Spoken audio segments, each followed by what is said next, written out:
Welcome to Snowmobile Sessions Live on YouTube and your favorite podcast platforms. It's the #1 destination to learn about snowmobiling, network with other sledders, and have an awesome time doing it. We'll meet other snowmobilers that share your passion and show your fan photos along the way. Snowmobile Sessions Live. Enjoy the ride.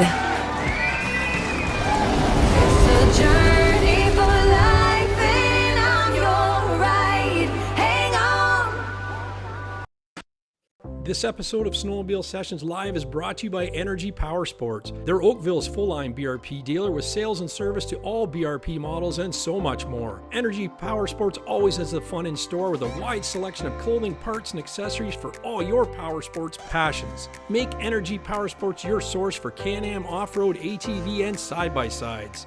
Can-Am on-road Riker and Spider, including the sporty F3S. Sea-Doo watercraft and Switch pontoon boats. And Alumacraft fishing boats powered by Mercury Marine. Put yourself on a Manitou pontoon or a Widescape stand-up snowmobile. Energy Power Sports is the home for Lynx and Ski-Doo snowmobiles for the entire family. Do you feel the energy? Energy Power Sports, 879 Cranberry Court, Oakville, Ontario, or online, energypowersports.ca.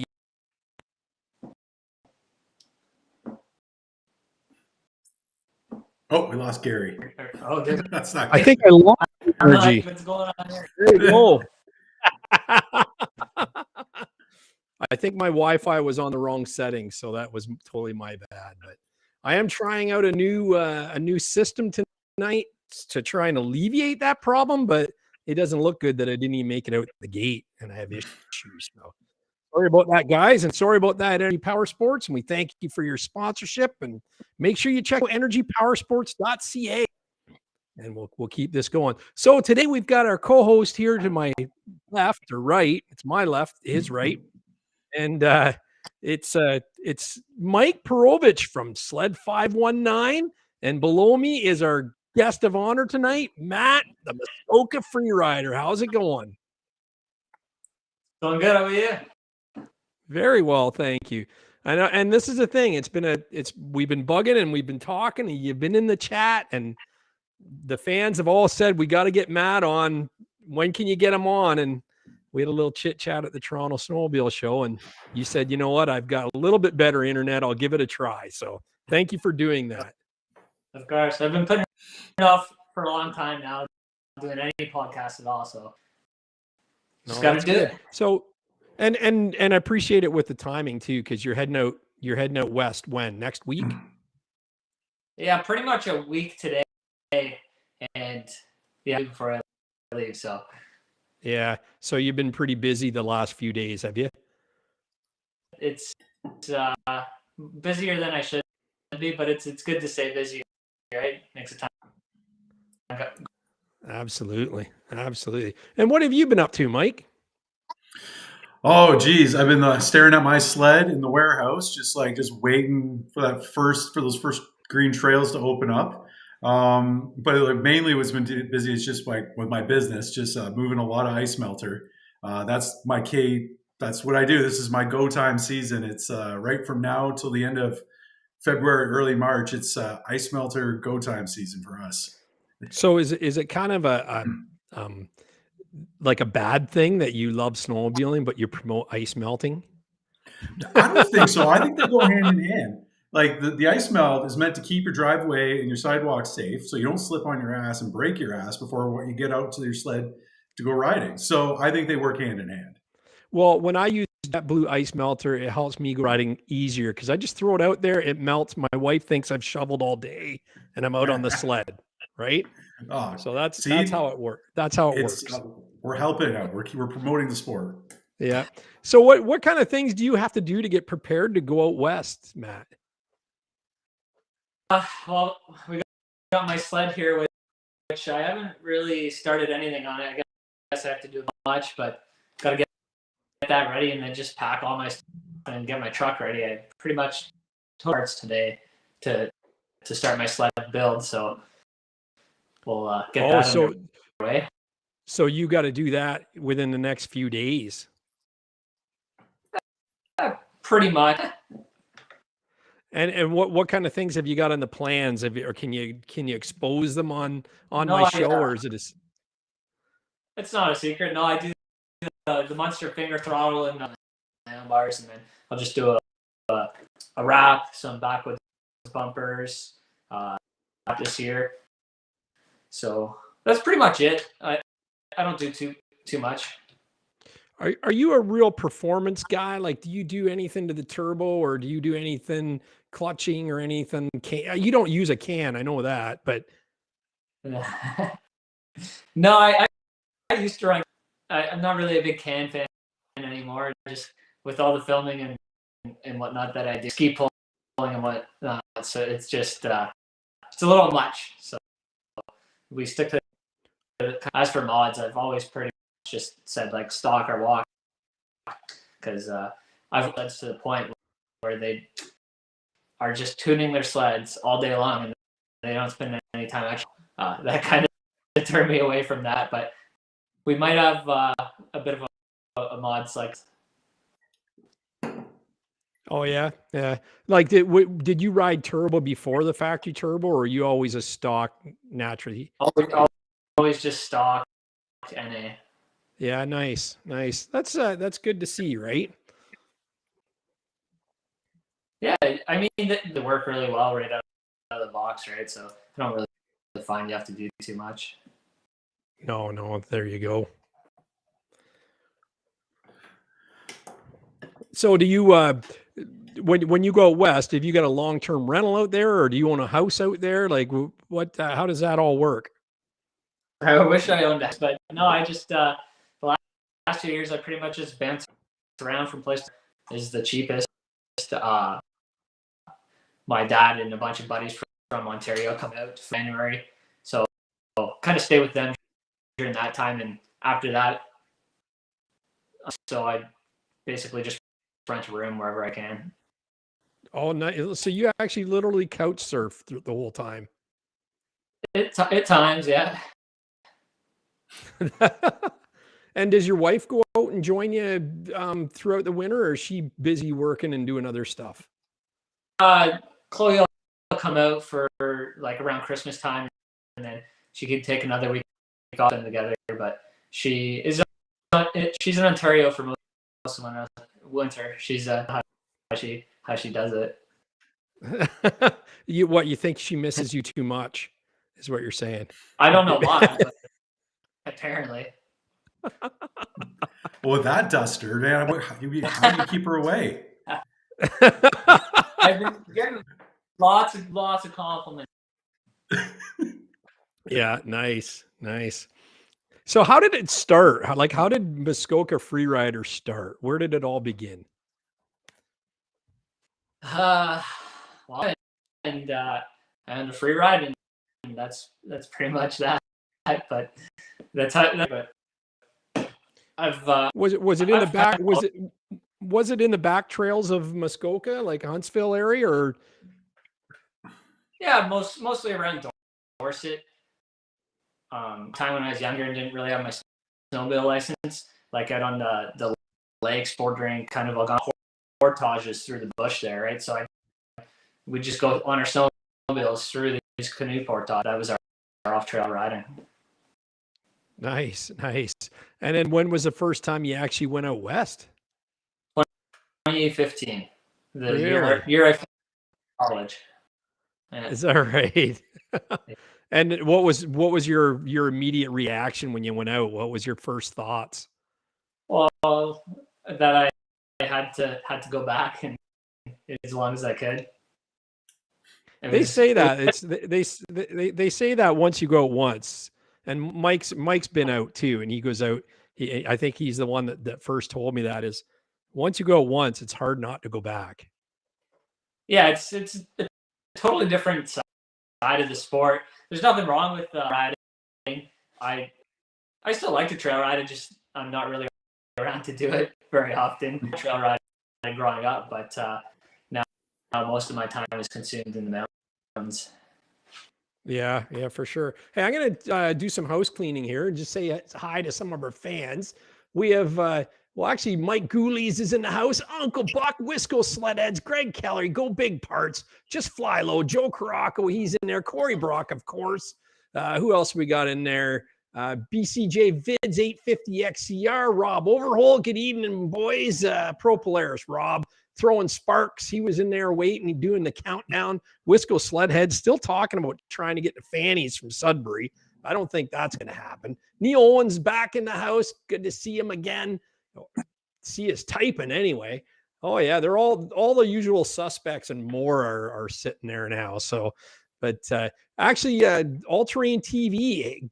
Good afternoon, All Terrain TV. He wants to know, Matt, what was your first sled and what was your first mountain capable sled?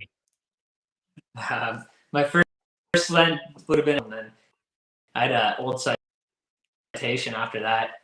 Then had a few sleds. The first sled I spring ordered was 137 Freeride. Oh, so that's not that long. That's not that long ago then. No, but it would have went to the mountains. My first sled I brought out. Now, you would never think about bringing a 137 back out onto Boulder Mountain now, would you? I totally would. And you would? One of my buddies, Derek. Yeah, Derek, he had a 2016 130 with a 2.25 inch track. He rode, I think he rode it out there for 2 years, actually. A light guy. So, no reason you can't. So what's more important when it comes to like your track length or your track setup? Is it more about the paddle size or is it the track length? Or like, can you sacrifice one with the other, or are you really hooping yourself by sacrificing like paddle length or whatever? It's kind of a bit of both. Can't speak from too much experience because I've never rode shorter than the 140 inch lug. But even I have rode the 154 3 inch, and there's not a huge difference for places you could get, but a 3-inch track for the mountain riding. So yeah, that's something I've noticed. Like my first mountain riding experience was about 2 years ago. I went riding in Revelstoke with a tour company who brought me out for a couple of days out on Boulder Mountain and Frisbee, and just doing my little preliminary research beforehand, I was like, what the hell? I'm seeing like 146s, 154, 165, and then I saw 175. I'm like, why is there so many different track lengths? Like, does it really make that big of a difference? Like, is there really that many types of riding or types of styles of riding where you like, it makes that big of a difference between having a 154 or a 175 or whatever? Like, yeah, it makes a huge riding. Like, I've only rode a 175 once, but it's just a tractor. 146, you're just doing this all day long, right? It's a total different style of riding. Everyone kind of has their own flavor. I find it fun to do a little bit of that, but it's hard to have that everything sled. Yeah, I imagine. Sorry, Gary, I was stepping on your turf there. Yeah, no, by all means. You keep asking questions, actually. Keep the conversation going. I know that everybody's saying that Matt's really choppy. I'm getting it here on... Hear us through someone's audio. Yeah, it's me. I got to fix that. Well, Matt definitely sounds a lot better now. Yeah, you do. That's he good. He looks better, too. Well, it's funny when you switched. We went to this platform, everything mirrored properly, so Muskoka Freerider isn't backwards. Oh, true. Yeah. Oh, yeah. Okay, we're good to go. Yeah, this is great. Way better. Way better. Way better. Thanks, guys, for being so patient. And I hope we came up with some questions for Matt. He's looking to answer some questions, but yeah. So can you go back and answer that question about the paddles on the track? It was really choppy. Yeah. The question was like what's more important, the track length or the paddle length? What's the more determining factor? I mean, track length to a point. I mean, if you're on a 175, even with a 2-inch track or They probably don't even make a 2-inch, but you're still gonna go anywhere. You gotta have both, right? Okay. Yeah. And what would be like, and the so traction. you ride from your last video I watched, you run a 154, like, and because you said that's the shortest you could get with the turbo. Yeah. If you could get a turbo on a 146, would you get it? 100%. 100%. I don't know why they're slacking on that. I know it's available in Europe, right? For the Lynx Shredder, I believe, for this season, but it's not available in North America. Well, I'm glad you mentioned that. It kind of segues to a question I did have.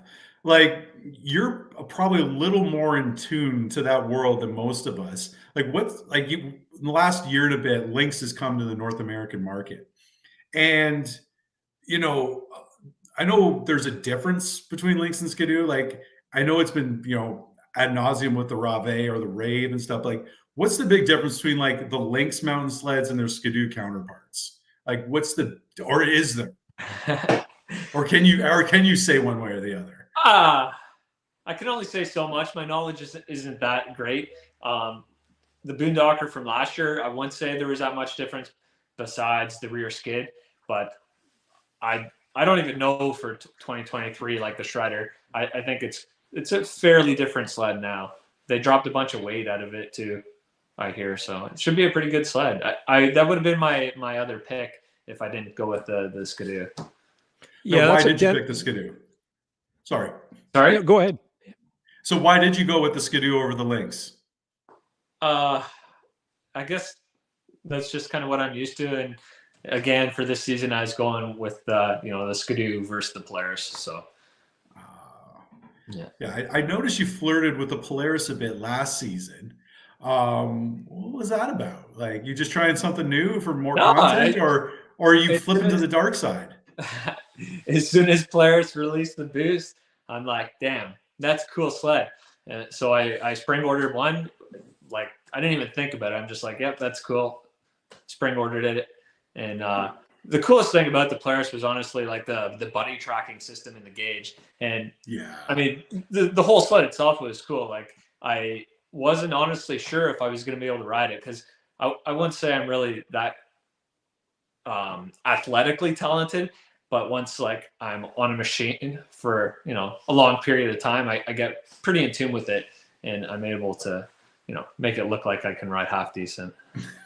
You made a comment. You're a pretty good rider, bud. Oh yeah, that's no secret at all. You made some comment that it just felt natural to jump on the Polaris in one of your videos. So in the last video I just put up, I was riding a Polaris with a post forward kit.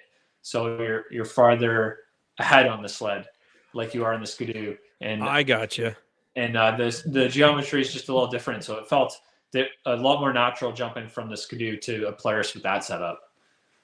Yeah. Okay. And then someone asked what you had on that boost. Was it a 2 3/4 or a 3-inch paddle?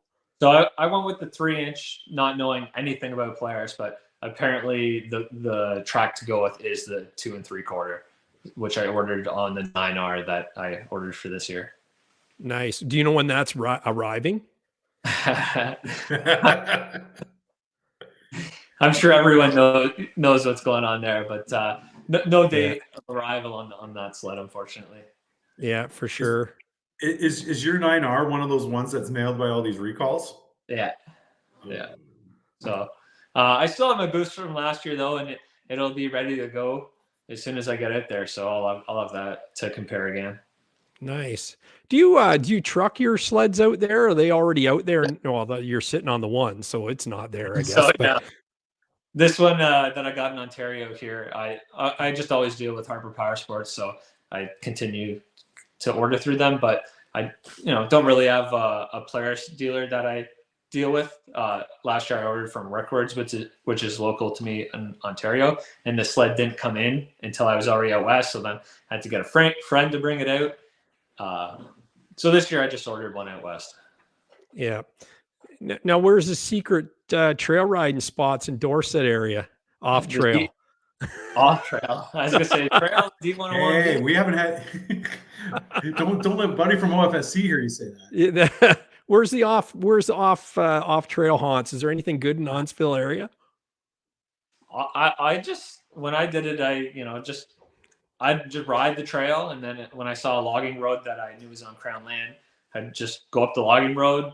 If there looked like some off-trail stuff, I'd hop into that, and lots of meadow riding too, and Nice. some hydroline stuff. There's not too many hydrolines that are good and rideable around me, but most of the riding I did around here was just, pretty much right in Dorset out towards Algonquin Park. Yeah, sweet. And is Boulder your go-to place out west, or what? Revelstoke you like? What are some your other favorites? I just Boulder Mountain. Yeah. Yeah. Sweet. Yeah, it seems like you get a lot of seat time up on that mountain. Yeah, it's the best mountain there is. That's why I ride there every day. And I guess once you learn it, once you know it too, it's probably, you want to go to where you know. Yes and no. It's part of the off-trail riding part that's really fun for me is exploring. So you don't always get good enough weather where you can just go explore these crazy zones. And if it's, socked in, snowing hard, then yeah, I pretty much just, go to my usual zones. But Boulder Mountain, I actually, in my merch that I just released like this weekend, I have a shirt that says only Boulder. So yeah, I seen that, right? One. That's a sweet shirt. It's sold out. I was on there today. Yeah, it's sold out fast. I gotta get some more of those ones. That's cool. I don't even know if I saved one for myself. Oh no. Yeah. Speaking of OnlyFans, Christian Donker says that's one hell of a duster. Been working hard on it. Man, you could pull people over on the Trans-Canada Highway with that thing. That's his plan. He's going to pay for his trip as he goes out there, right? Yeah. So, if I could just touch on that new zones thing you mentioned there for a bit. So, when you are exploring new zones, like places you've never been before, so my handful of riding experiences have always been with a guide, because I just know from those experiences going out there, like if I tried to do this by myself, I'm dead. You're going to find me in the spring thawing out underneath a rock somewhere. Because I remember the first time I went riding on Boulder, we were going with our guide, and he took us to we were riding for a bit, and then he kind of took us to kind of a valley, meadowy kind of area, and he said, "Here, guys, go play. Just go screw around and do what you want to do." But then he says, but those trees over there, don't go by those trees. I'm like, well, why not? That's a cliff. You don't want to go there. And I'm like, so my point being is, like, if he wasn't there, I wouldn't have known that there was a cliff there, and I would have probably just sent it right off and not knowing. So when you're going to these new zones, how do you prepare yourself to make sure that you don't go over a cliff that you don't know is there? Pretty much all the time while I'm riding, I have topo maps loaded up on my phone, and if I'm ever unsure about a decision I'm going to make, I'll pull out my phone, check what the topo map is, and after you spend enough time on reading topo maps, you pretty much know what you can and cannot ride.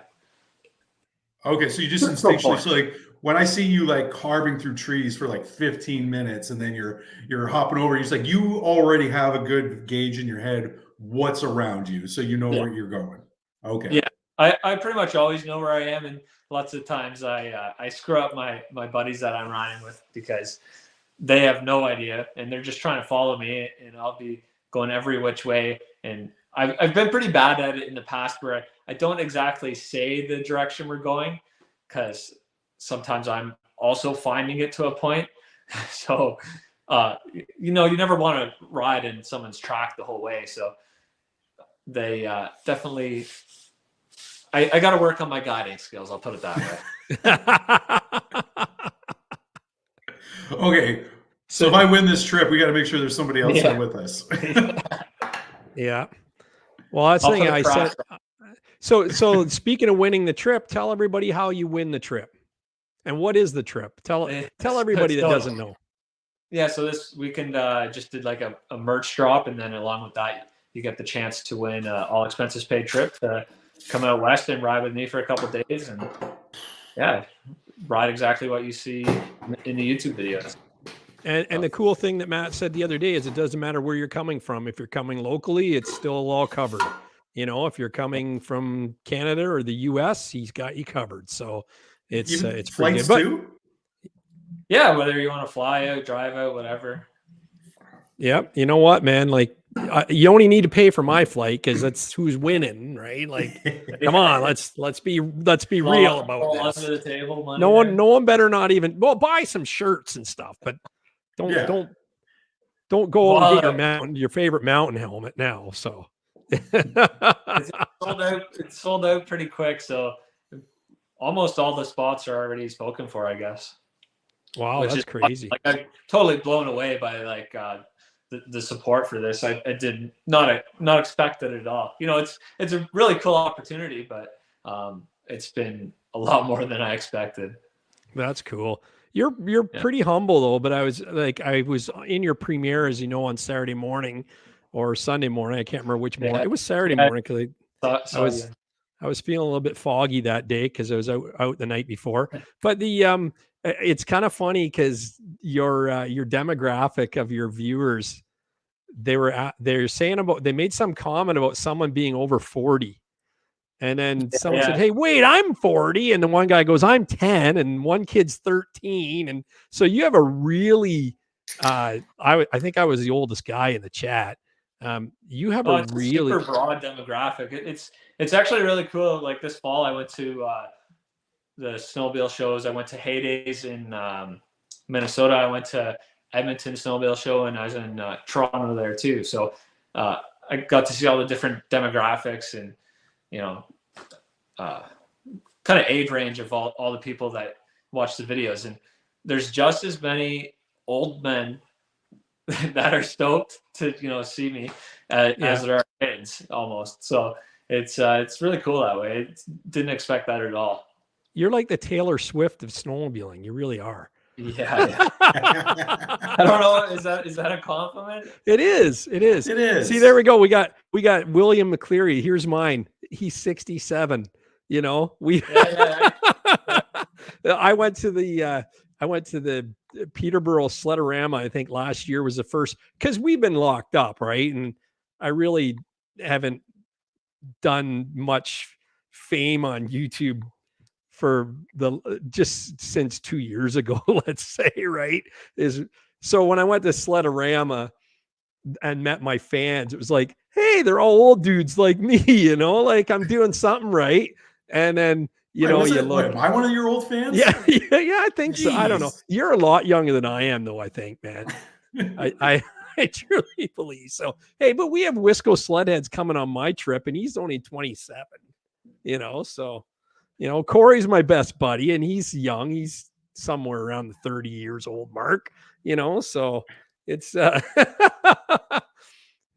a wide range. Gary can party now that he's free, he said. Yeah, I hear you. Bring out the lattes. Gary needs them, they're saying. So yeah, that's cool. But no, it's pretty neat. Yeah. So listen, you guys, we're going to keep the conversation going, but do you want to have a look at some fan photos while we're sitting around chatting? Yeah, let's do it. Yeah. We call it fan photos, and some people call it need a beer break. So it's your call. That's why I got my cooler packed right here to keep me stoked, so I don't have to walk away. Now I got to get into this. So here we go. We're going to go right now. Fan photos are brought to you by Fast Track Snowmobile Traction. This season, quit sliding sideways on the ice and losing races to your buddies. A Fast Track stud kit will help you with improved braking and give you the arm-ripping acceleration you crave. I put over 3,000 clicks last season on my Renegade 850, and I'll tell you, these studs exceeded my expectations. Not one broken stud, my idle wheels still look like new, and they hooked up like I was on rails in the twisties, inspiring confidence every ride. Fast Track Top Gun kits are the highest rated stud kit at 4.9 stars with over 230 reviews. The studs are heat treated stainless, so they are strong and they don't rust. The kit is lighter, easier on the track, and has a lifetime warranty against breaking. Each kit comes with a track specific template for complete balance with over double the scratch lines from stock templates. All listeners, when purchasing a stud kit, can get a free install kit, a $30 value. Visit fasttrack.co, add both products to the cart, and use the coupon code SNOW at the checkout. That's fasttrac.co. Yeah, there we go. And he did. He went out and grabbed a beer. What are you drinking there, Gary? had a tread lightly to start. Have you had that yet? That's a good. Yes, I have had that. That is a good beer. Not sponsored by them, but I would be if they asked me to. Really, I could just read a voiceover. You know, Matt, what are you drinking? Coors Light. Coors there we Light. go. The mountain beer. Yeah. Yeah, I've got no mountains on my cans. Actually, this one actually might have. I think I can see You got Matt's some house. Backcountry on there. I can see Matt's house on that can. Anyway, yeah. So this is our fan photo segment here. We got lots of pictures. We had some questions too from people that we're going to cover in here. So, Corey says thanks for the compliment, but he's 41 years old. There you go. He just makes me feel like I'm 30. Hold it. We're way ahead of schedule here. Way ahead here. Here we go. Whoop. Man, I'm blowing the surprises. So this is Mrs. Wisco's sled head. And Justin says, my wife's G5 is finally here. He got the call on Wednesday and decided he wanted to surprise her. Walked into the dealer on Saturday morning, acting like I was dropping off my friend's sled off for service, handed her a check and said, go buy your new sled. Safe to say she was shocked. Can't wait to make her own. Octane Blue will be coming soon. Oh, and the happy wife, happy life comes to mind. And he sends a smiling face. Last picture with the red sled is a ladies' ride that are coming up to Sudbury on the group ride. These ladies don't F around. That's awesome. So it's better than buying a ring. I know. She sounds like she's going to be a handful for us up there, though. We're going to keep our eye on her. So there she is again. She's going to replace all the graphics with Octane Blue. She can't find them. I'm going to do them for her. So we're going to make sure she's looking fly. She needs some blue ski hoops, though, don't you think? I think so. Definitely. We keep fast forwarding to Mike. Why does it do that? Anyway, that's a minor of the technology problems. This is Greg Kelly. He says this is what the lads in Pog Lake do in November waiting for sled season. The first photo is called Redneck Buck. And I watch where you're sitting on that couch is all I got to say. Yowzers. You might get a horn up your bum, an antler up your bum. And then the second photo, he says, tell ghoulies these are not for sale. That's a sled's ready for the snow. Ghoulies, they're not for sale. Thanks, Greg Kelly. What is that a Grand Touring? What is that? The front one's a 900 turbo. That's okay. Yeah. So I think he's just got the big smoking windshield on it. Ah, yeah. You should run a windshield like that. That. In the mountain. Yeah. Yeah. Snow would just it'd be a big snow deflector. It would. It would probably slow you down, wouldn't it? No, it'd be quicker because I could see where I'm going. Your camera would always be clean. Hey, Yeah, we might be on to something here. I don't think it would last one trip though, would it? Yeah. No. One rollover, it's done. One rollover. We actually made a powder wedge one year. It was a one you put on the front of your windshield, and it was supposed to deflect the snow around you. Apparently, it didn't work because I don't think they sell it anymore. No. Have you seen the new Sea-Doo that they came out with this year that's got the big snowmobile windshield on it? Yes. I did see that. If they had the balls to put something like that out, then they're going to put one of these windshields on a mountain sled one day. They're just waiting for that. They're waiting for next year. Did you? Yeah. That's funny. Hey, do you have it? Cold, sometimes it's really cold up there. Yeah. Do you have a trail sled in Muskoka still, or No. you're all full in? Yeah, my dad has a trail sled because he rides both a lot. He's out west for a month, and then he's in Ontario for the rest of the year. So he's got both, but doesn't really make sense for me right now. No, it doesn't. I think you're on the right track though with even doing both brands, like doing a Polaris and a Skidoo, and that way you can kind of report on both and learn the ins and outs on them. So I'm really looking forward to see what you think of the 9R. I think that's me too. you know. But then from what Dave Nerona says, that new Skidoo turbo is amazing, like night and day difference. It's I've seen some videos of it, and it looks like a riot. So I can't wait to get out on mine. Yeah, that's cool. So this is our buddy Mike right here, the Sled 519. What are we looking at? So this is me and my buddy Lance. We took the afternoon off of work, and we ripped down from Tillsonburg, Ontario, all the way down to the beach at Turkey Point to have a couple cocktails at the local establishment. And we rode, and believe it or not, we were able to ride our sleds on the beach that day. It was pretty cool. Yeah, never done that before. He's got his brand new 22 Lynx Rave or whatever you call it there too. Yeah, sweet. Have you ripped the Lynx out there yet, Matt? Well, that day. So are you talking to me or talking to Matt? Yeah, well, Matt. Yeah. Sorry. We'll get your opinion though too. Like, don't get me wrong. I don't want to do all the talking. I'm not much of a talker, so you're doing great you want tonight. To answer the question first. That's good. All my fans were hoping your audio would be good and I'd cut out. That's what the thing was. Right. But I've been on them briefly, but no more than a couple hours of total experience on one. Does it make a difference having a Lynx in the mountains over a Skidoo, in your opinion? Honestly, the one day I rode it, the snow was so friggin' deep. It didn't matter what you rode. It just felt the same. Is that right? Yeah. And what do you think, Mike, on the trail? So that Lynx Rave is a beast. So it has the same engine as my XRS, but just the way it's set up, it is just geared and tuned to like just want to roar. Like I rode it for about 60K through some pretty rough trails, and it just soaked it all up. That's what that machine's made for. It's meant to like tear ass through rough trails. And we were running some rough trails, and I was like shocked how well it just soaked up all the bumps and didn't slow me down at all. It was wild. It's probably closer to a race sled, right? Yeah. That's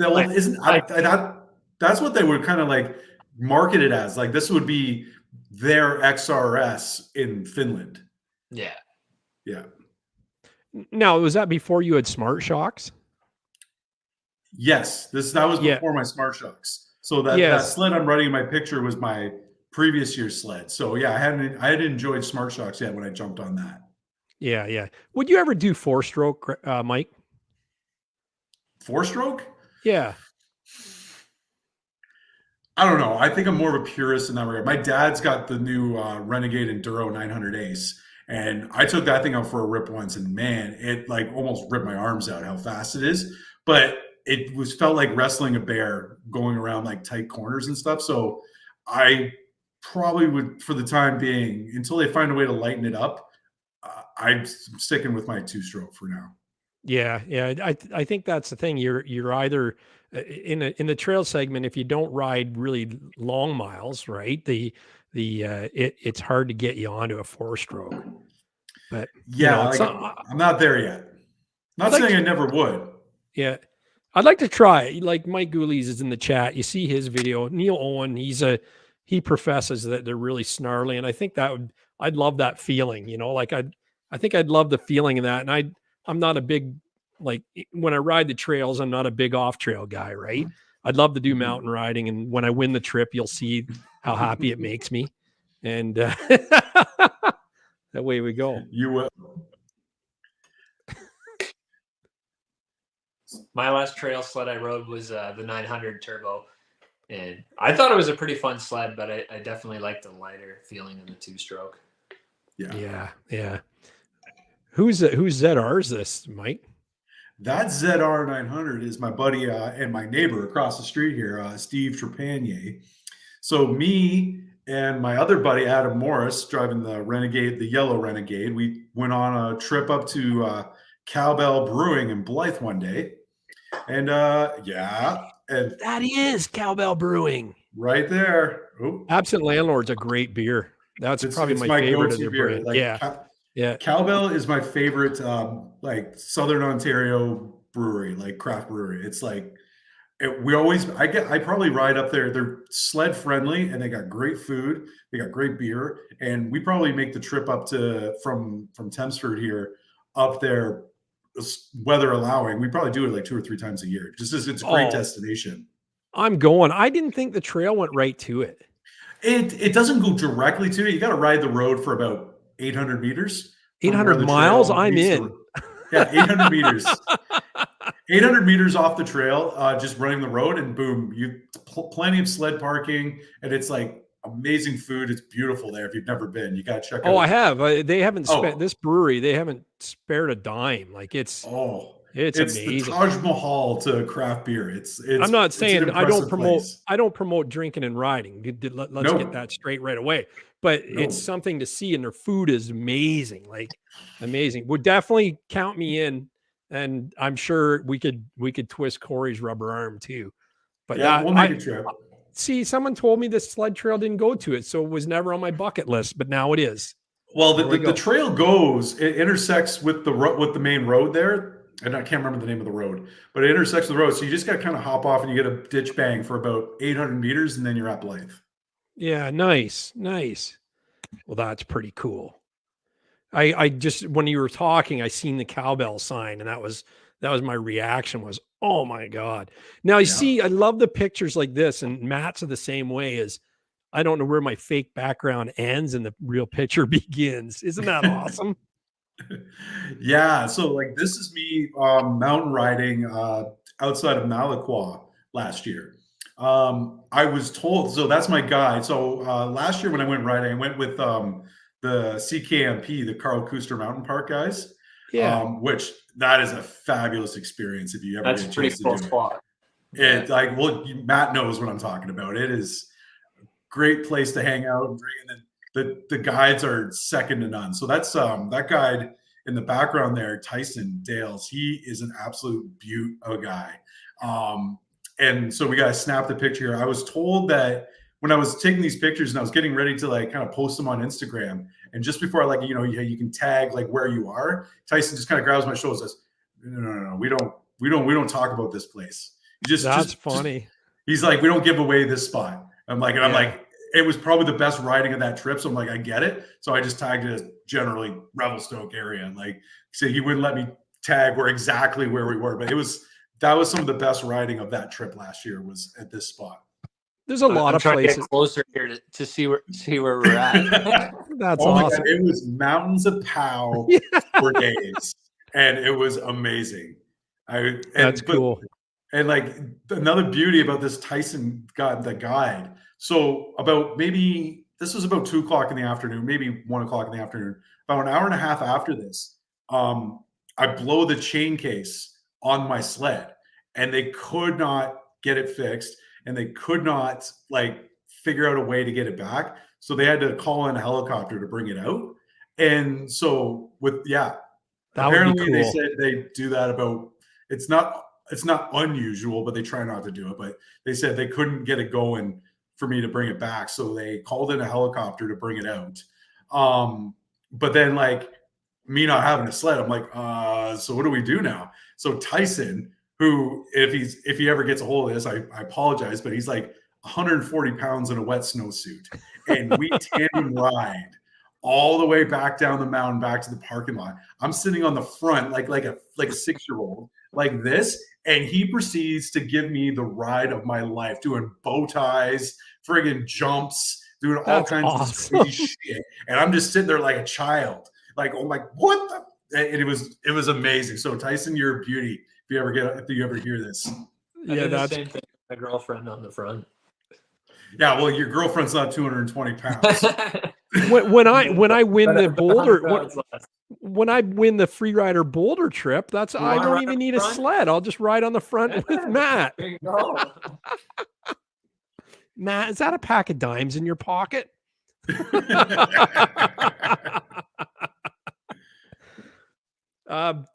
Someone said, what would that be worth? Pat and Corey said to do a trip like that with a guide. Do you know number wise what something like that runs?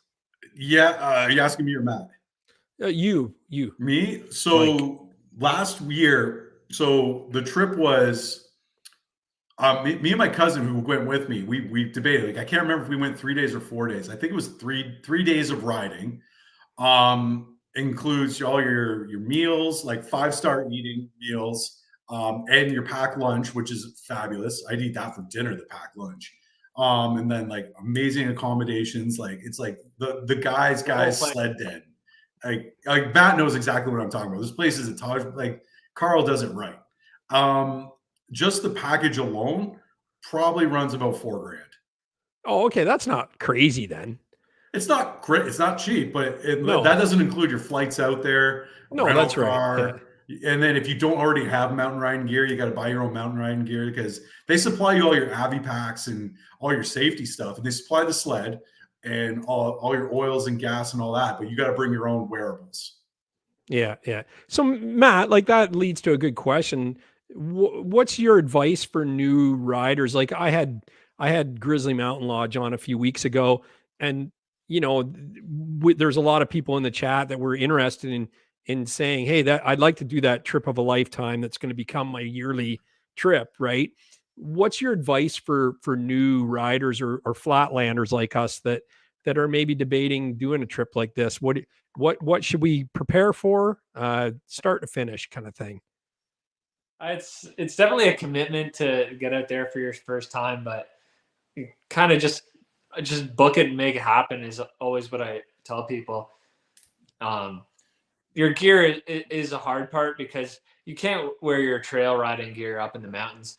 Not in my opinion anyway. No. Never wear anything insulated unless it's actually really cold out, because if you've never mountain rode, you're going to be sweating buckets because you're going to be stuck most of the day. Yeah. Yeah. So sorry, go Gary. Yep. No, go ahead. You finish.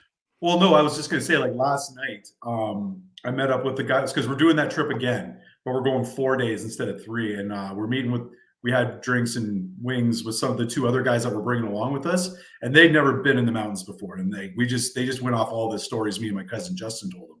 Yeah. So right. so we had a meeting last night, just kind of go over the housekeeping of the trip. And like, we've already booked and paid for the trip, but we got to flights and all that. And then they were asking me like, so what kind of stuff do we bring? Do I just bring my regular stuff? Like, just like Matt said, no, you leave all your trail stuff at home, guys. Like I basically had to like sit there and like find stuff on the internet and like text it to them, like buy this helmet, buy this monosuit, buy that, or buy something similar, like, because exactly the insulated gear will kill you up there. Yeah, for sure. What about physical? Like is it something where people should be training and working out and like can you go couch to mountain or is it not recommended? I wouldn't say it's recommended. It's close to what I do. I mean, I'm not sitting on the couch. I like to say active, but you ride every single day. Like that's pretty active. Yeah, you've got a physical job though, right? Like in construction. I sit in the excavator a lot these days. I used to get out more often and run the shovel a lot, but I don't find myself doing that as much these days. I should be doing some cardio at least. Whereas like my dad, he works out all year long, pretty much just to stay in shape for sledding. Yeah. Well, the older you get, you need to do that though. I watched that show, the Curse of Oak Island, and you see the excavator driver there, and he's in perfect shape. What do you mean? I don't really going yet. No. There you go. Well, don't get like that. No. So. Look at this shot too. Wow. Yeah, so that's that same area, the picture before, just me and with my cousin Justin, just just capturing the moment. It's always nice when you get a day like that, just blue skies, almost not a cloud in it. It's few and far between. So you're lucky on a 3-day trip that you hit that. I'm sure you know. Yeah, well, the 2 days before that were just like fog and like low cloud. We're to the point where it was like almost you couldn't see where the freak you were going. It was a little spooky. But this day was just the day, the Bluebird day. That's great. When do you go, in January or February, Mike? I usually go, so the last few years I've been going, it's been like mid-late February. Oh, sweet. Yeah, you're pretty much guaranteed, like, pretty much to have decent snow. Yeah, and that's your excuse for getting out of lodge sessions trip, isn't it? We're going to Sportsman's Lodge, Matt, in February, Family Day weekend. Yeah, right on. You were saying how you're blown away by the people going on your trip or wanting in. I'm telling you, I announced it on a Monday, and the operator was away till Sunday, and he phoned me Sunday and said I got one room left. And then about 20 minutes later, I get an email from, I think it was Greg Kelly himself there, and he said I took the last room.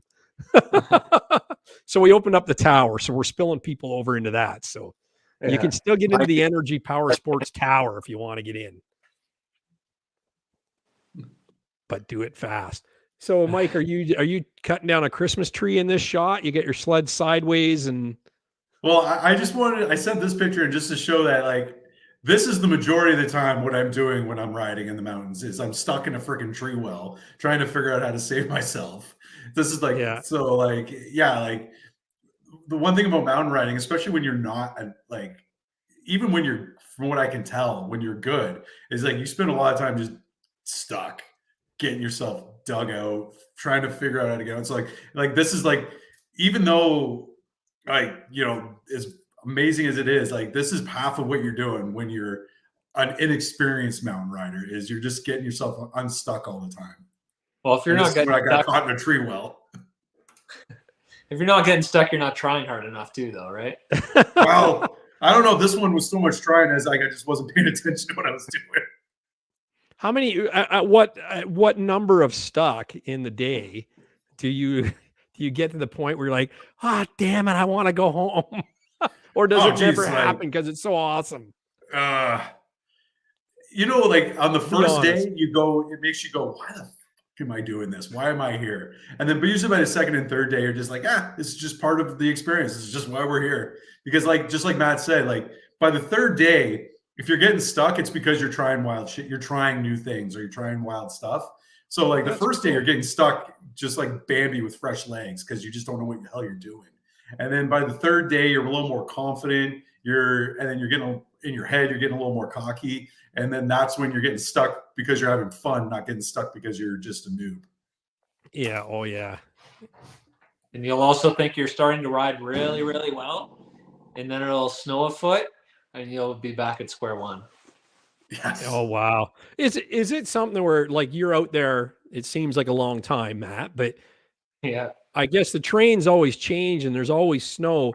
Is it a different handful every day?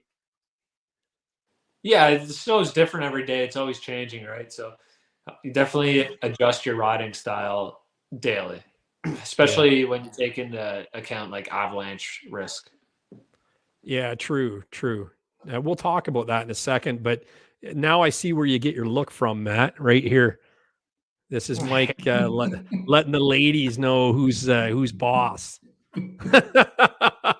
I started posing like that in my Freerider merch. Yeah, there you go. Maybe you'd win for sure then. This is my calendar shot. Yeah, nice. And there's a story behind this one. Can you tell the story? It's not much of a story, but like, so this was from the first time I ever went mountain riding about 2 years ago. Me and my business partner just booked it. Like we said, we just booked a trip, a 2-day tour in Revelstoke. And this is on the second day. This is on Frisbee. And we're just, we stopped for lunch. We're just like, sitting there drinking our Gatorades, eating our sandwiches, talking, whatever. And I threw my pit vipers on and then my business partner and I said, like, we hired a photographer because at the time we were thinking we're never going to do this again. So we got to capture the trip. And so the photographer, JS Media House, was like, hey, hop on your sled. Like, those are 6 shades. You got to hop on your sled. And I'm like, okay. And I hop on the sled. He said, no. You got to do it like, you got to go like pit viper style. So I was just like, so I just kind of stretched out. And then he's just like, no, just really stretch out. So I stretched out and I like just kind of did a fake pose as a joke. And they started snapping the camera. And I'm like, oh shit. And so then it just kind of turned into an impromptu pit viper photo shoot on the top of the mountain there. And then like, yeah, so it was like I was telling you earlier, I got the pictures like maybe 3 days after the trip. And then I was like, oh my God, this is too ridiculous not to post. So I posted it on my Instagram, my personal Instagram. And then within like a couple days, it got shared a few times, just people being silly. And then the actual like CEO from Pit Viper commented on it. And he was just like, and he commented something like fat boy pose, like, and then like some cool emoji. And I was just like, holy shit, Pit Viper found me. That's awesome. But and then you got a year supply or a lifetime supply of Pit Vipers. I got shit. I got called out as a fat boy by the CEO. Yeah, there you go. Throwing Spark says it's Larry Enticer style. Larry doesn't have that kind of style, does he? So I reached out to Larry Enticer because episode 69 is coming up in a couple weeks. And I said, I'm holding the spot for you, Larry. Episode 69, he's got to be on it. Don't you think? Oh, he's never going to watch it. On 60, yeah, I know. He's never going to watch it or hear it, but there we go. So, but this is an old shot too. That's your new sled, isn't it? Nope, that's my 21. I've upgraded since then. Okay. But nice package there. Yeah, this is from when a few years back when I did the snow track shoot for JetBlue, where we partnered up with them to make a video. Nice. Yeah. Smart man, Wisco Sledhead says you drive a Ford. And there's even a Polaris, a red Polaris in the background there, Justin. He's got it all set. No, a good looking package. How was that experience? It was really cool. Like the Snowtracks guys, like AJ and the guys are amazing. They're good dudes, super professional, super accommodating. We actually did this at AJ's house of all places because, well, we wanted to do like a residential area because of the nature of the product. But yeah, it was super accommodating, super nice. Even in the height of COVID, he was just like, no, it's getting cold. Come inside, guys. Like he was an awesome experience. It was really cool. And they do a great job. Right on. Have you ever been on Snow Tracks TV, Matt? Like featured on it? Yeah. No. I'm not that professional to be on there. Oh, I think you are.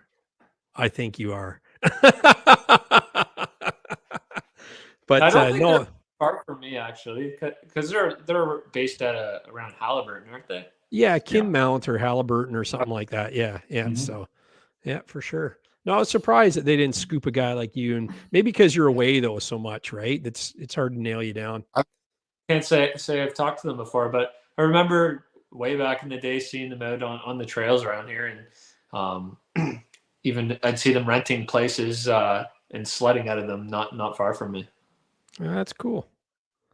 Yeah, well, maybe Michael put in a good word for you. Get you on there. I'm supposed to do another thing with them later this winter. It's a little different. It's not like a regular video, so I'm keeping that a little hush hush. But yeah, we've got something. Hopefully, as long as the weather pans out, we got something planned with them later this year that will probably come out late October, early November next year. Oh, sweet. Yeah. Denon Oosterman's seen him at the Dorset Fish Shack a few times. He said they're very down to earth and normal guys, to be honest. Yeah. Or maybe it's normal guys to be honest. I don't know where the enunciation goes on that one. No, like AJ was a class act. He was such a good dude. He was super accommodating, and like he was really all about making sure we got the video right. And I was totally pleased with the experience. Yeah. Denon says between Gary, Matt, and the Lesters, all the smart sled celebs are from the same 50-kilometer radius. Ha ha. I don't think you're not 50 kilometers to Port Sydney, are you, Matt? Oh, probably like 25. Oh, you're that close. There you go. Well, look me up next time you're driving through. Yeah. Give me a wave and, Yeah, not too far. No. Well, that's the thing. I can get to Dorset pretty fast, so we'll chat. Maybe we'll get out sometime. But so this was a shot from you melting the ice on their stairs. Yes. So yeah, this was just like I snuck a shot from behind the camera. I just wanted to kind of memorize the moment. It was like with the sleds and the AJ doing his thing there on the steps. Yeah, that's cool. There we go. There's that's a sweet looking 900, man. Is it quick? Will it beat It's your fast. will it beat your 850? You know what? To be honest, we've never raced it on a straight line on a lake or anything. Only because Steve's a little hesitant. Like that thing, he babies that thing quite a bit. I don't know if he's watching right now or if he's in the chat, but like, yeah, he babies that thing, and he doesn't want to. He tries to keep that thing put together best he can. Yep. Yeah. Uncle Buck says the ever-changing vistas of Mary Lake. Do you know Mary Lake there, Matt? I was just working on it 2 weeks ago, actually. Well, every time I cross that, and I mean every time in my videos, I say the same thing. I say it's ever-changing vistas of Mary Lake. It's become a thing. And so I had Corey up there. We were working on my cottage a few weeks ago, and we're driving past the lake, and he doesn't really know the area. At least he didn't at that point. It was the first trip to Home Depot, not the 27th trip to Home Depot. Anyway, we're driving past, and he goes, "What lake's that? That's awesome." And I said, "That's Mary Lake. That is Mary Lake. I was going crazy on it. So yeah, so he got to see it. I was in the truck to witness his excitement the very first time he seen the ever-changing vistas. He wasn't so thrilled at the 24th, 25th, 26th, and 27th time we drove to Home Depot past the ever-changing vistas of Mary Lake. So look at this shot. What mountain's that? I'm on, when this picture was taken, I am on Frisbee. So I'm not sure which one's behind me. Maybe Matt does, but I'm on Frisbee when this picture was taken. My phone's so small, it's hard to really see without getting right in here. Yeah, I'm not sure what's behind me. I think I can.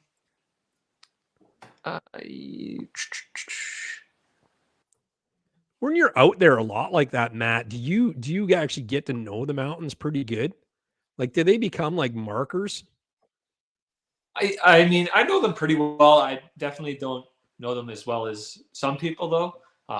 One of my buddies, Dallas, I ride with, he's a master explorer. Some of the crazy places that he gets in mind to go, and we try and go there, and almost every time we get there, he's really good at the whole exploring thing and knowing all the mountains and whatnot. No, I imagine you can develop it, right? It's like a hunting skill. Yeah, it takes time.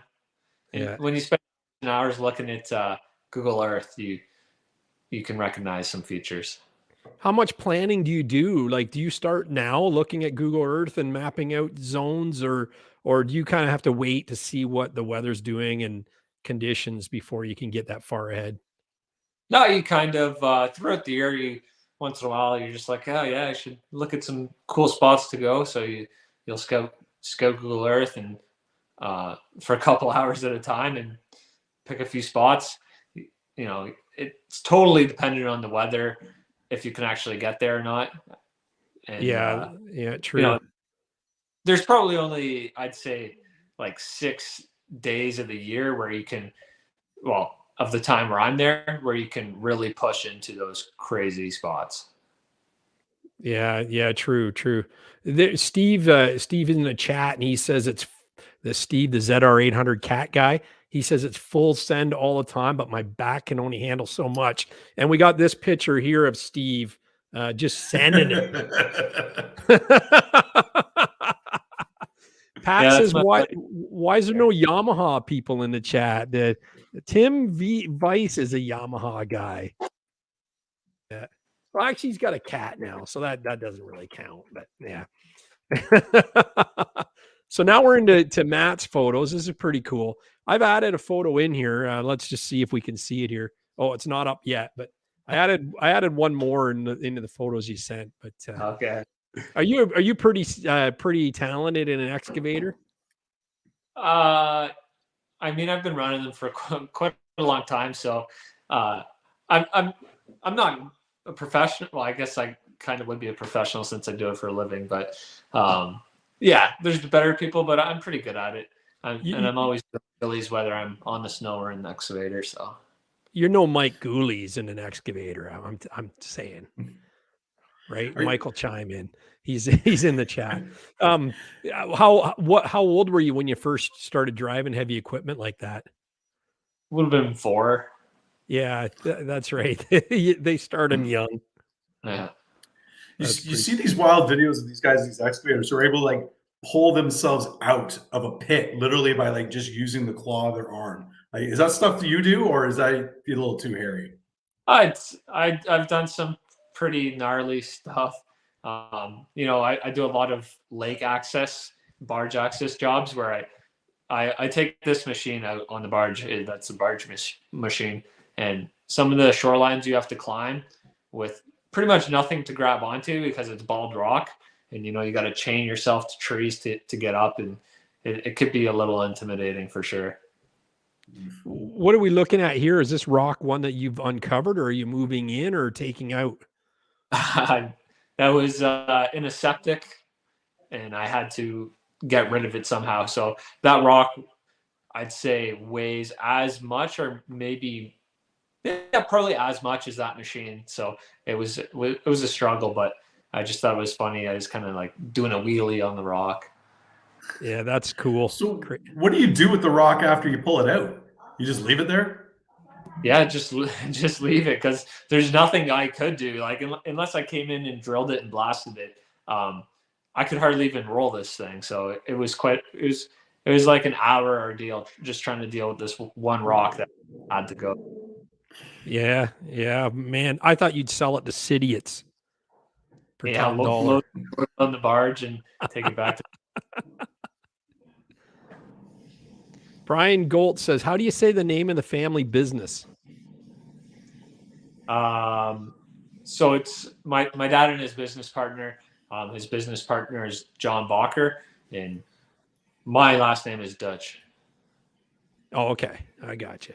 So here you are on the barge. I think this is cool. What a way to get to work.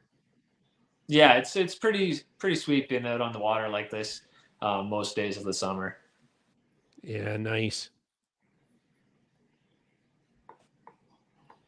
Look at all the rocks you uncovered here. Yeah, that was that was one of the last jobs I've been doing here recently. Just thought I'd throw that picture in, since I don't think I've ever built a wall like that where I could fully, you know, reach out the excavator boom as far as it goes. It looks odd. That's wild. How long is that arm too? Over 20 feet. That's wicked. Yeah. Because it's a small. That's not a mini X by any means. No, it's not the biggest like one. An excavator. It's still a compact excavator. Yeah. I like the guy commenting on Saturday morning during your video premiere, and he said, "Be honest, this preseason, John Deere or Case or something like that." the John Deere cat. They're all good. Yeah. It's not like snowmobiling where you get totally into that. So Pat wants you to come build him a rock wall like that. So this is a picture I put in. Let's talk about your truck, man. I can't believe you didn't send any pictures of this. I was looking for one, but I've honestly been just so busy that I looked through my favorites this morning and sent you the ones that I first scrolled upon. But this is my dad's truck here, so it's not mine. You know, I'd like to say I helped out, but I didn't do too much. It's 1946 REO Speedwagon cab on a 94 Dodge chassis, and then the whole deck of the truck is all custom fab. Yeah, that's neat. What's in it for an engine? It's a Cummins.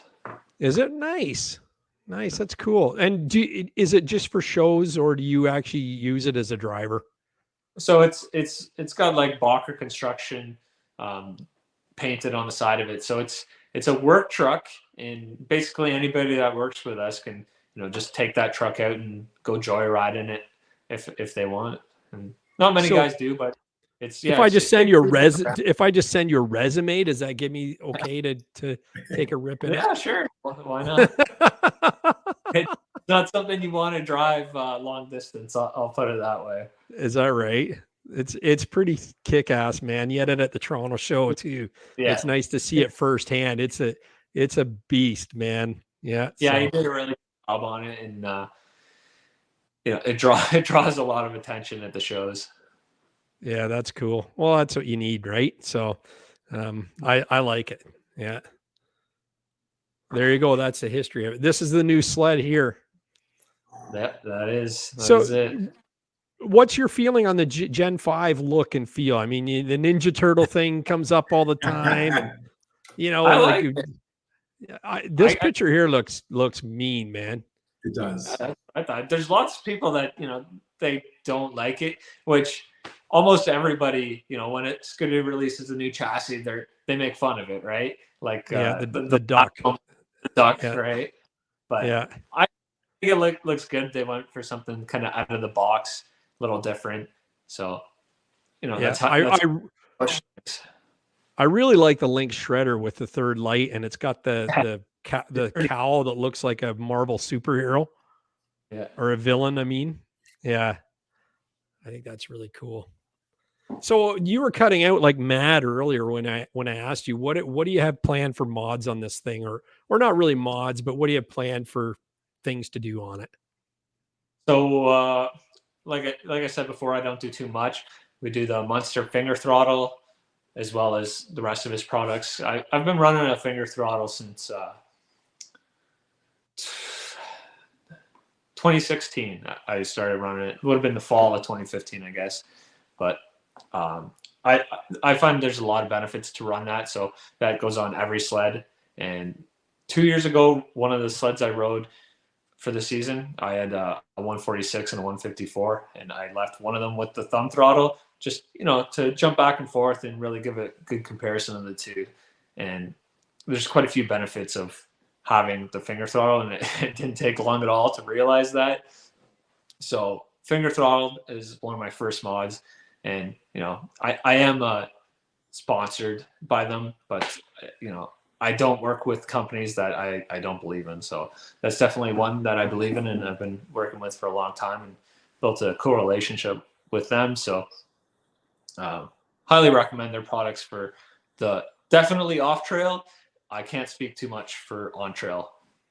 Yeah. Who else are you sponsored by? You want to throw out some names for your sponsors while we're on the air here? The second mod I'll be doing to the sled is bumpers. I've been running backwoods bumpers for a couple of years now. They actually didn't make it onto my sleds last year just because I ended up leaving the day the bumpers showed up at my house. And once I get out west, I really have zero time at all to do anything except ride and edit. So they didn't make it onto the sled, but I did crash into my buddy one time where a bumper probably would have saved me. And then I also slid backwards into a tree, bent my bumper that time where, again, a bumper would have saved me. So you're wishing they would have arrived them. Yep. Yeah, I should have just took the time to put them on. And then this season I'll be running some Deviant ink wraps. They've got some cool wraps, so they set me up with one for each of my sleds. You'll have to kind of wait and see what we're doing there, but pretty cool designs. Going with something pretty simple but unique at the same time. And they have a cool wrap builder on their website, so you can play around with all the different designs, colors, logos, and it's a good way to add a lot of customization and personalization to your wraps. Oh, I'm a big fan of wraps, so I'm excited to see this. Yeah, they've really stepped up their game the last couple of years. Deviant Ink and say what you want, the Ninja Turtle wrap is pretty darn cool. Dude! If I wasn't going with something so personalized, I would have definitely gone with the Ninja Turtle. Yeah, it's just such a good job too. I shared that link with someone today and just said like it's unbelievable how good it looks on there. So almost as good as Bullwinkle, my wrap from last year. So is Bullwinkle coming back? Bullwinkle 2.0. Oh, when the Gen 5 arrives, I got some plans. So nice. Yeah.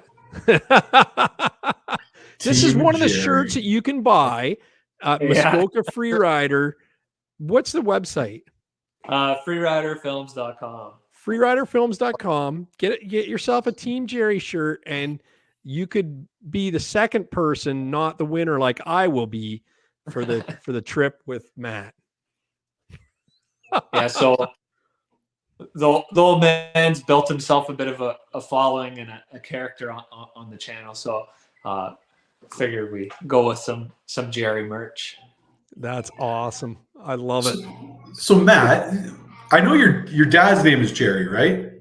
No, it's Eric. Oh, it's Eric. So can you explain for the uninitiated, what is a Jerry? Oh, I feel kind of bad, but it came from geriatric. Oh, is that right? His age. He doesn't even look, and maybe I'm old. He doesn't look that old.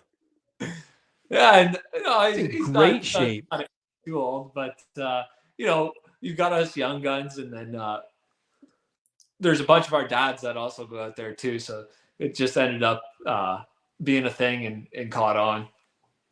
Yeah, I'm calling my dad a Jerry. He's gonna love it. He's not gonna know what it means. It's gonna be great. There's an Instagram page. I think it's called like Jerry of the Day or something, which it's kind of like just fails, and that also kind of relates into this, but it's not where it came from. It came from there was people that thought it came from, hey, he carried the Jerry can for us, so that's why they thought he was Jerry.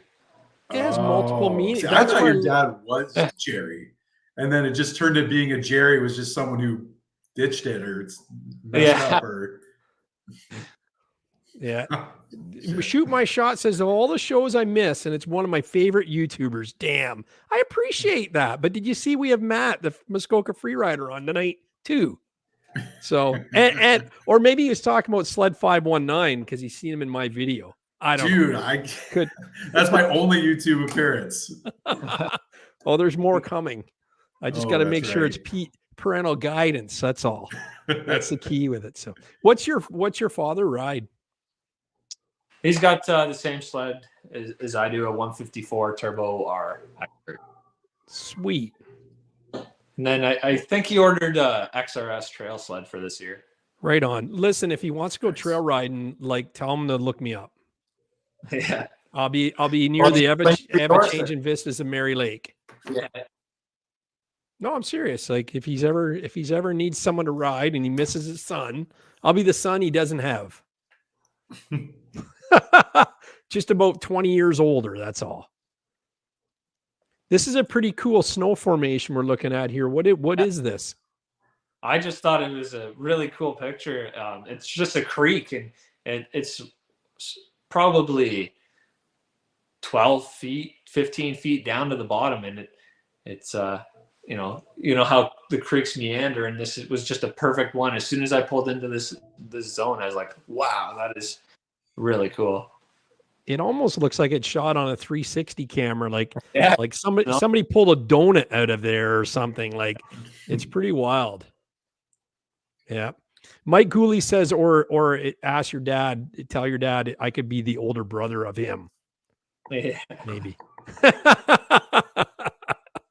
There we go.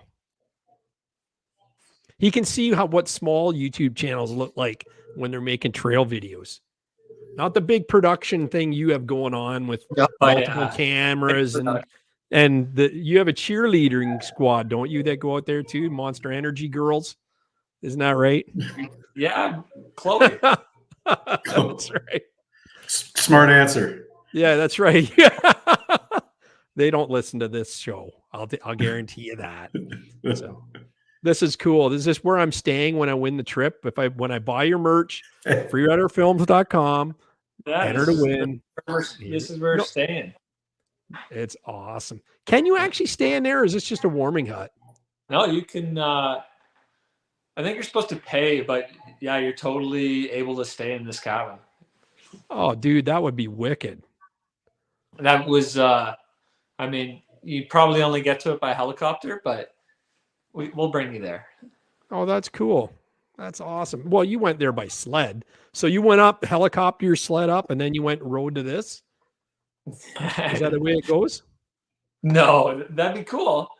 And That's not included in the all expenses trip.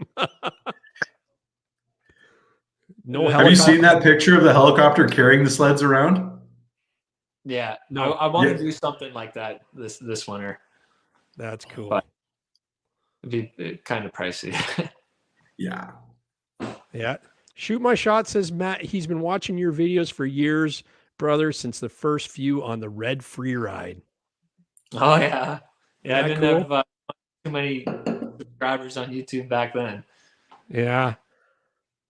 A few hundred. When do you think you blew up? Like, was it the Ski-Doo contest you won, or what was your turning point, do you think? It was just I made the daily YouTube vlogs for a full winter after I did the Ski-Doo shoot. They didn't really gain any traction that winter, but then come the following fall, when people are searching up sledding videos, they slowly picked up some traction, and really blew up from there. That's cool. Your the contest with Ski-Doo was pretty cool too. You were That's cool. You were That's really fun. good on that. Yeah, you were a lot of fun on that too. Yeah, I watched it again just to kind of refresh my memory on it. So, because I knew you weren't a Ski-Doo ambassador, but I thought that you were then, and I was thinking, yeah, it confused a lot of people. I got a lot of questions asking if I was a Ski-Doo ambassador, and it was really weird. Like 3 weeks ago, Ski-Doo sent out an email to a bunch of people, and they were still using a picture of me in the email. I'm like, because I had probably 4 or 5 people message me asking if I was sponsored. I'm like, nah, no. So Yeah. so now's the time for you to clear it up. What is your relationship with Ski-Doo? Because you buy your sleds, right? So Yeah, I I don't don't have any official ties with them? No, just with my dealer, Harper Power Sports. I don't have any dealings with Ski-Doo at all. yeah, pretty wild. Do you think they would snag a guy like you? Like, your videos are clean, they're very family oriented. Like, it's not like there's a lot of cussing and things like that on them. You think they'd be all over it? I don't know. I mean, I reached out to them and talked about it, but at this point, it's also really cool, and I like what I'm doing with running multiple brands and giving a good review on the different manufacturers. So I'll take my opportunity to do that, and maybe down the road someday we'll have some kind of factory sponsorship. But totally happy doing what I'm doing. Yeah, I think it's a smart move too. Show both sides of the ride. Yeah, Maybe exactly. maybe Arctic Cat's going to come in big next year too, and Hey, I try. you have I'd love to 3. try one of those 600 catalysts in the mountain. See where you could take that. I think that'd be a riot. They might get an 850 turbo in there in 2 years, so you can't rule them out. They might be coming back with the gloves off. It'd be honestly great if they did. Yeah, the Catalyst is a pretty nice design, that's for sure. So looking at here, this blue ice is pretty amazing, and we've got other pictures inside. It's pretty unbelievable. What's your thoughts on this? So this is actually probably 800 meters to a kilometer away from that cabin that we were just looking at before. So it'd be really cool to spend the night in that cabin right next to this glacier, and something I hope to do one day. But this, I no idea how old this glacier would be, but again, my buddy Dallas looked on Google Earth, looked at this glacier, and said, "I want to go here," and made it happen. It took 2 days of exploration to actually find a way into it, but he made it happen, and this was the coolest glacier that I've ever looked at or got to ride. I mean, this was the coolest exploration day I've had, period. It was, when you say 2 days, are you going one day sleeping, then going, are you going back to home base, then going out the next day? Okay. So it's fairly central to where you are. It's just, you're actually trying to find ways in, right? Yeah, exactly. Yeah, that's cool. This was like the best day I've had on a snowmobile, probably. Even though it's just exploring, I'm not doing anything too crazy. It's seeing this type of stuff on a snowmobile is like truly amazing. And if anybody's watched this video, they like, I giggle like a schoolgirl throughout the video, right? So it's pretty funny. You can tell when I get excited. That's awesome. Is this the one where you're like, you guys are like sliding down the ice chutes like it's a slide, and like, yeah, I watched that one just the other day, and I was like, oh, I know which one he's talking about. Okay. Yeah, that's cool.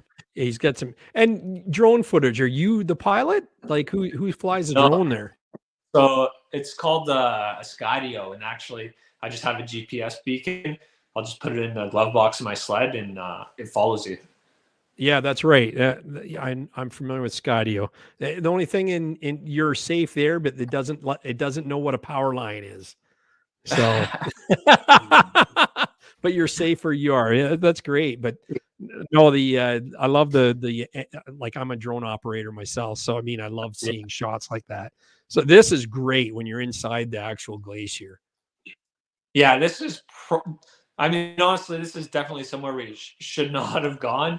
But my one friend I was with here, he's in the military, and I guess he just doesn't have any fear. So he just walked right in here, and we're kind of following. At first, we had a rope. We were going with a rope just to be safe, and then we got to a point, and it was just like, wow, this is ridiculous. But you can't really see what we're standing on, but it's pretty much just big chunks of ice with cracks all around it, right? I mean, I don't know how far down, but that was really cool.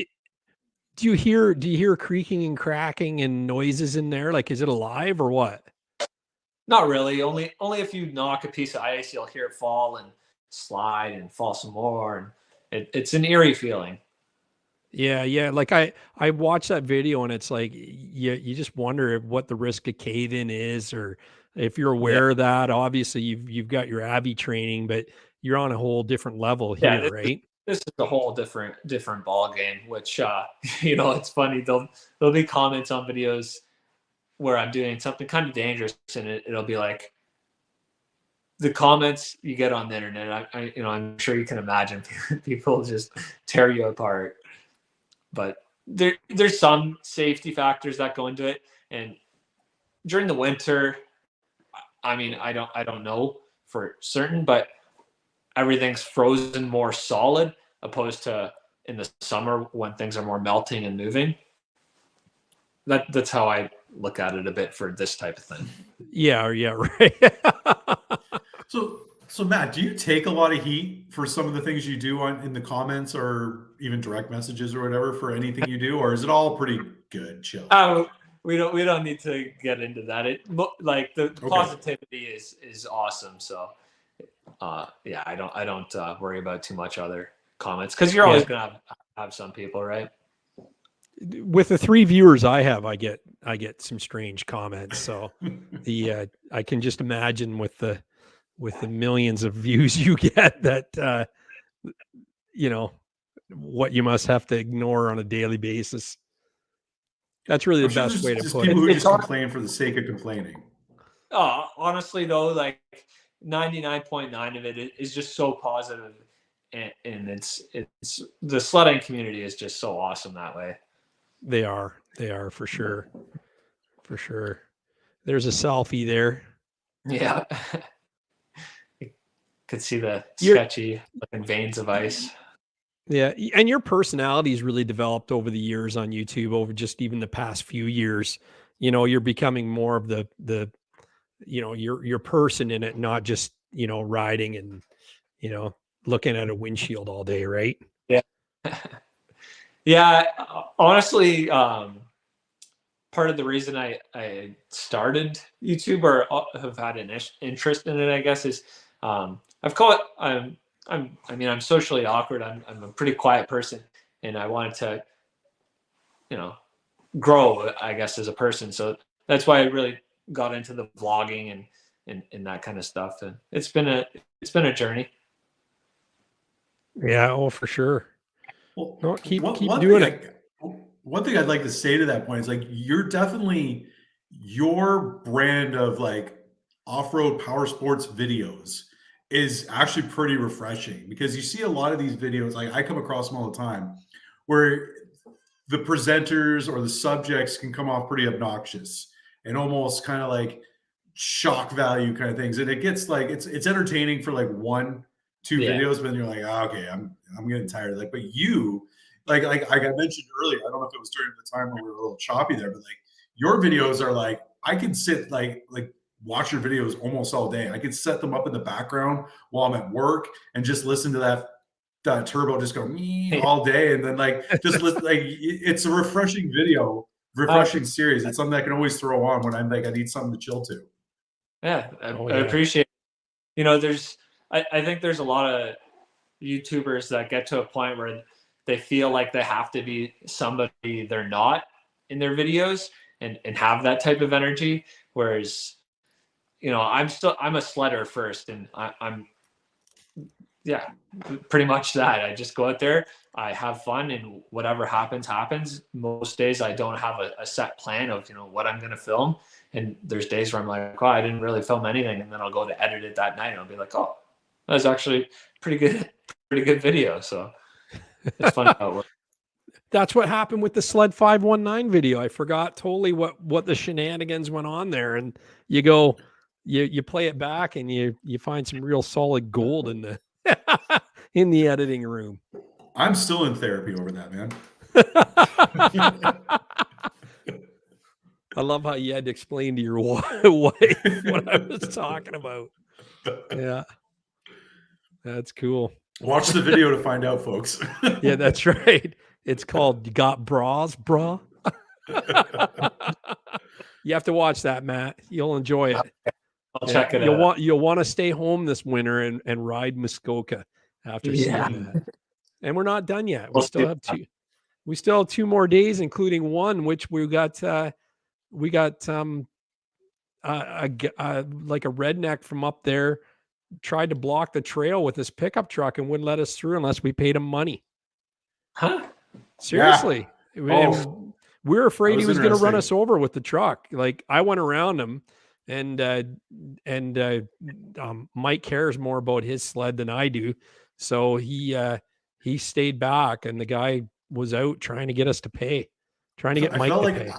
I was feeling I was like an FBI hostage negotiator for a bit there. I was just like trying to like calm this guy down. You did really good. I would have lost my cool, I think, and for lack of a better word, but we seen him riding the fence lines with us for a while on the roads, and then sure enough, we come to one intersection, he's there, and it was kind of scary in some ways, but anyway, we got through it.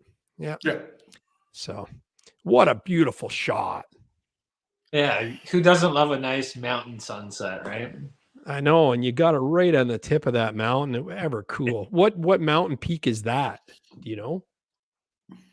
Yeah, it's a fairly common mountain riding area, just called Eagles. Oh yeah, cool. And there you go. Look at those headlights on that Polaris. I got to tell you, man, like Polaris and Arctic Cat engineering headlights that look like that, like kudos to them, man. I kind of wish Skidoo would have done something a little different, but we'll see. I can't wait to get mine in the garage to try it out. I just hope they're bright enough, you know? So I'm sure they'll be good. Oh yeah. I think they will be. Like you've got 2 on yours. Yeah, we got 4 in ours. So, and if you look at the Lincoln Navigator, it's the same pods they're using. So 4 of those pods would be freaking bright. Yeah. So, yeah. But no, that's a beautiful shot. Is it the same as on the mountain sled where 2 of the headlights will be off when it's low beams and then all 4 will be on, I guess? Yeah, I think that's the way it is. The mountain is 1 off, right? Yeah, you get 1 off when it's low beam. It's kind of Roscoe was like that when I bought it. Had 1 headlight out. The 1 low beam was out. Before they had halogens and the 1 low beam was out. And I thought it looked really cool. It was almost like a Tow Mater type look. But then I put the LEDs in and that changed everything. So there you go.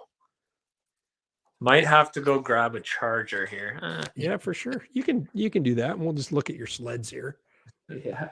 This is called the Park Job Challenge. Oh yeah? Yeah. I'll be back in like 1 minute. Yeah. So if you guys got questions in the chat for Matt too, make sure Massart said the lights are ridiculously bright. That's good to hear. I didn't hear Corey's opinion on it yet. He said they're bright. He said they'll do, but ridiculously bright is kind of the gauge that I'm going for.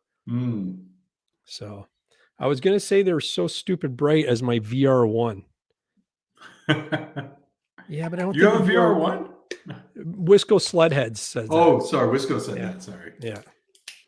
Wisco Sledheads is coming from the US. He's one of 5 people coming from the States to lodge sessions. Oh. You're missing out, man. You still have time to book. Call Jim. $150 Canadian per night, including breakfast and dinner. You can't go wrong. What weekend is this? Family Day weekend. The 16th. You can leave on the Monday. You can get home. You can leave Sunday night. I'm leaving the 17th to go out west. You could fly right from Sudbury International Airport. They got direct flights into Kelowna? I'm not sure. Man. We could put you in one of the super stacks and launch you like a cannon. You've got your full gear. Oxygen helmet on. Just set me all up and just fucking fire me. There we go. Shimmy down the chimney and off you go. Yeah. So Mike Gooley says he hopes they're bright. See, all these B2 Stinger guys that upgraded, they know what bright is. And I got them in my sled, and I'm fully impressed with them. Yeah. And so that's why all the B2 Stinger guys that have Gen 5s on the go are going, we know what bright is. We hope it's there. So he sent Gary a video. He'll have to send it to you, Corey. Okay. I'll make sure I do that. So there we go. Mike says, let's go. Oh yeah. Mike Gooley's is going. He may be bringing an excavator and showing us how to do some stunts in the parking lot. I don't know.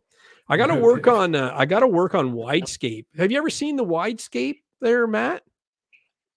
I saw it there this fall. It seems like an interesting concept. Yeah, would you get your legs on one of those? I was going to say but there's not really anywhere to sit.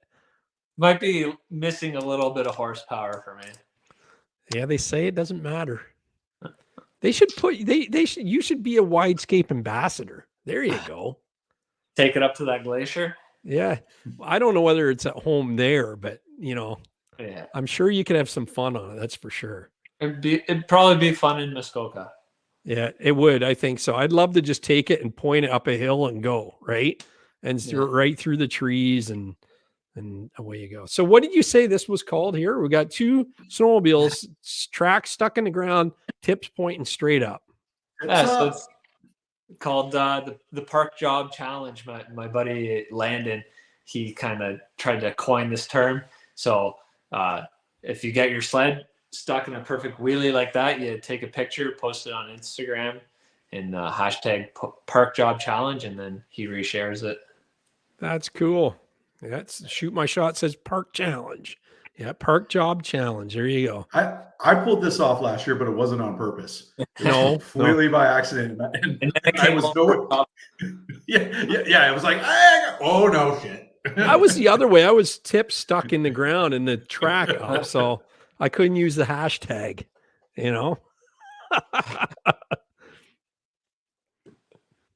Nice machines, man. Is this you? No, this is my buddy Jason. He's also from Ontario. Oh, that guy can rip. He's in that video on Saturday. That's right. Right? Was he in that video? No, he wasn't. No. Oh, okay. He would have been in like the season edit from a few weeks ago, but okay. A lot of time riding out west with him as well. Yeah, that guy that was in the video Saturday can rip, man. Yeah. Oh, that was you. Me? It probably was. I didn't go in. Oh no, I threw the sled. That's about all I did in that video. Yeah. No, that's cool. Yeah. Do you in this case here, he built a jump to launch like that to do this shot on purpose? Yeah, so there was a natural rock feature and we carved a bit of a jump into it. I say a bit of a jump, but it was probably like 2 hours of shoveling. Wow. And he had this jump in mind that he really wanted to do a 270, so made it happen. And the vibes on a day like this are always really cool. It's sunny, it's hot, you're out there with your buddies, you jackets off, shoveling, you got the tunes going, and it's just a good time. That's cool. You guys have cookouts and stuff and fires out there and all that good Not stuff. Like too often, but yeah. Yeah, that's neat. That'd be fun. It is for sure. This shot here is the money shot. Yeah, that's that same glacier again. Yeah, this is your thumbnail, I think, in the video, is it not? Yeah, that's right. It's just it's like it's almost like it's an ice blue sand castle or ice castle that they're climbing around on. It's pretty cool. Yeah, and like you can walk through all this. It's like alleyways and whatnot. It's the ice is so blue when you're actually there in person. It's hard to grasp it in just a picture. Yeah, I wouldn't doubt, right? Are you worried about like stepping into a sinkhole or anything like that, or is there? There definitely be crevasses.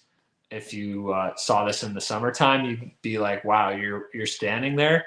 Because if you go on Google Earth and you look at glaciers that are, I guess, flowing, I'm not sure the technical term for it. Yeah, they're constantly moving, right? That's why I was wondering if they're noisy when you get inside of them. Yeah, yeah, not from my experience. It's not like being on the lake in Lake Simcoe in Beaverton. And no. How long did it take you to get here? Like from the time you left the parking lot to the time you got to here, like how much low riding does it take to get to a place like that?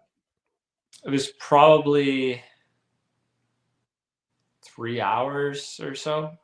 Okay. So, and like the terrain that you had to cross to get here, like you got to be a pretty advanced rider, right? Like you couldn't just hire a guide and say, bring me here. Like you got to be legitimately a good rider your own. Yeah, exactly. This, 3 hours doesn't sound that remote, but this is the most remote I'd ever been. And lots of the terrain to get into here isn't really that technical, but there's some stuff and you're riding really low elevation where it's just, you're pretty much riding on ice, and it's makes it really difficult to, do side hilling and. Right. So it's technical to get there. Yeah. When you get remote like this, when you're like riding out there and you're like, do you ever have a moment where you go like, how the fuck am I getting home? Like, is this like, do you ever go like, why the hell did I get here? It's not so much getting back because you're always with a bunch of buddies, but there's times where I'm like, yeah, if I broke down here, I don't know if I'd ever get my snowmobile out. Ooh. Yeah. Man, Bobby always wondering what the name of the bar is on top of that mountain. LOL. Icebreakers. BYOP. Yeah, there'll be nothing in stone's throw from there. I'll tell you. Yeah, it's cool though. They actually keep that cabin stocked with like firewood and pots and pans, dishes, all that stuff. It's kind of neat like that. No food or definitely not alcohol. No. Is there wildlife up in there when you're up like that, or is it pretty gone in the wintertime? The only thing you really ever see is some birds. I've seen some tracks of animals, but very, very seldom. Yeah, pretty cool. What's the craziest thing, like aside from this, what's the coolest or craziest things you've ever seen in your adventures? I mean, I really like glaciers, so there's been a few really cool glaciers I've gone into, and besides that, just breaking into new unexplored territory is always really cool for me. Yeah, right on.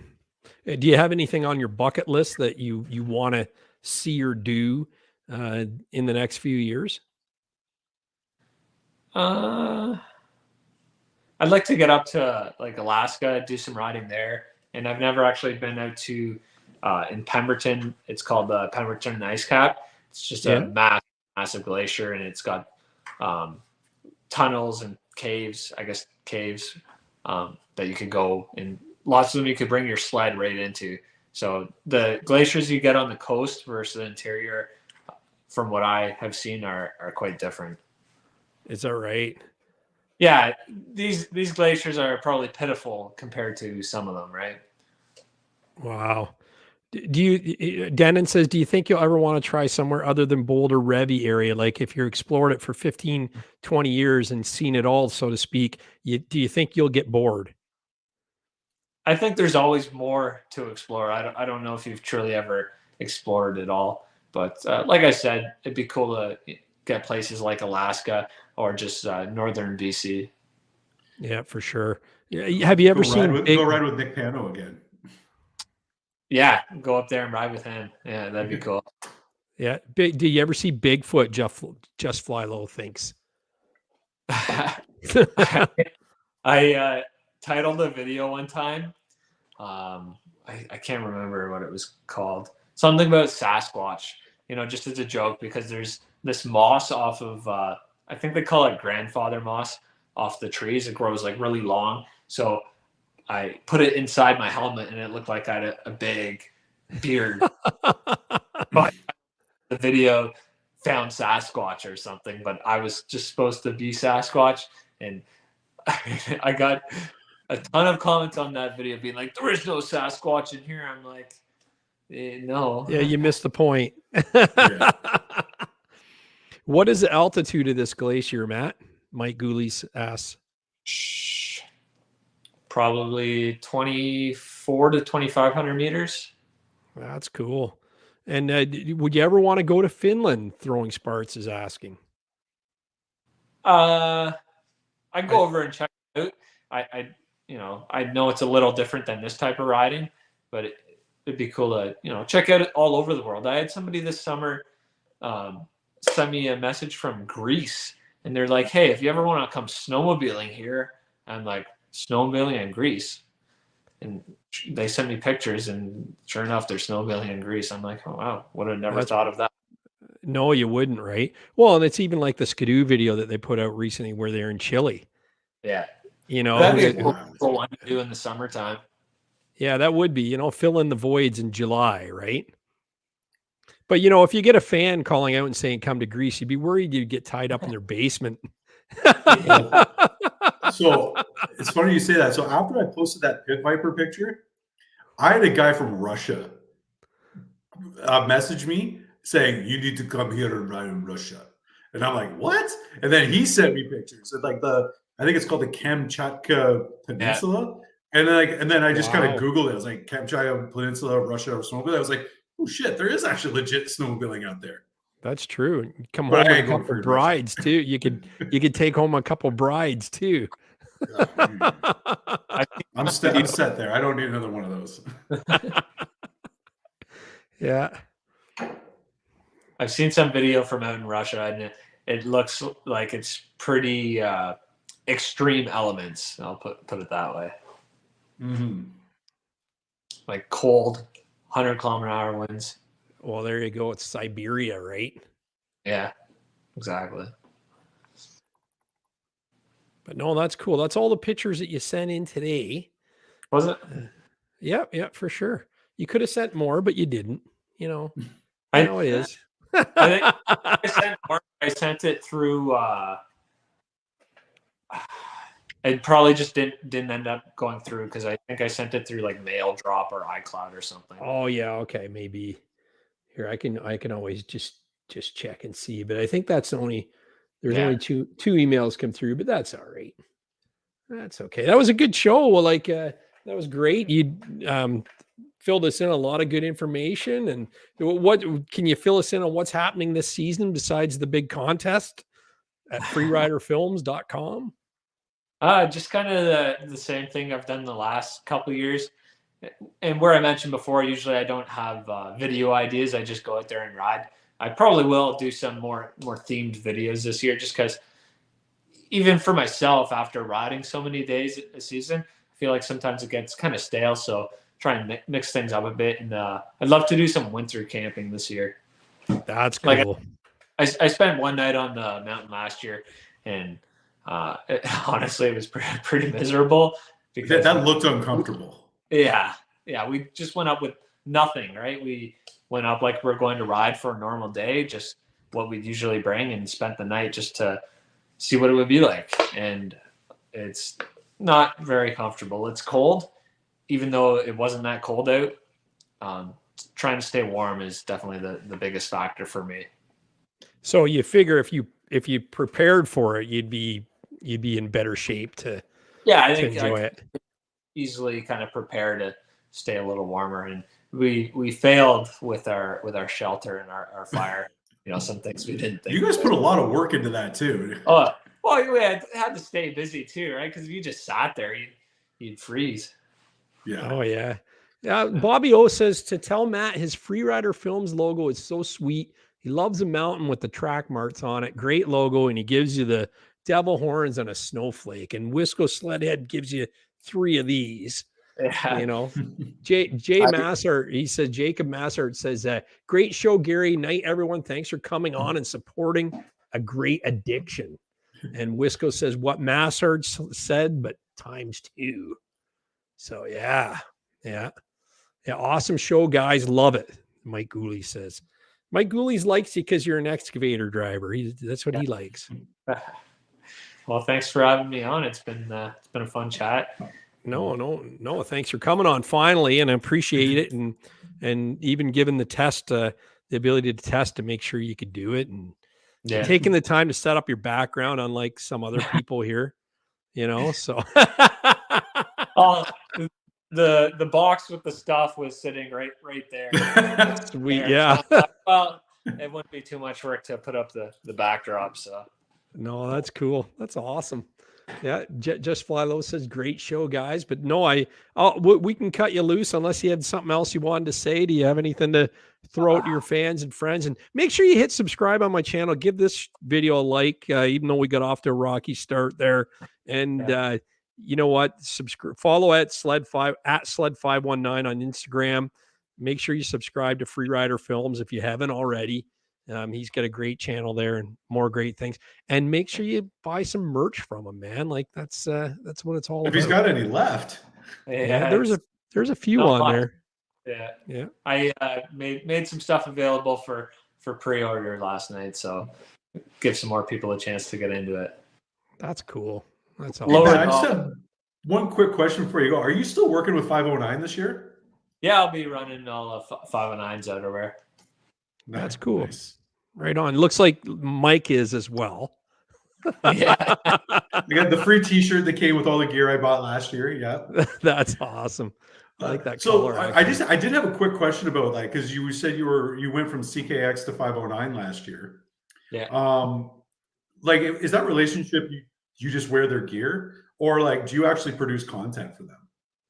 No, I just wear their gear. When I worked with CKX, which was kind of like one of my first sponsorships, and grateful for them for that opportunity.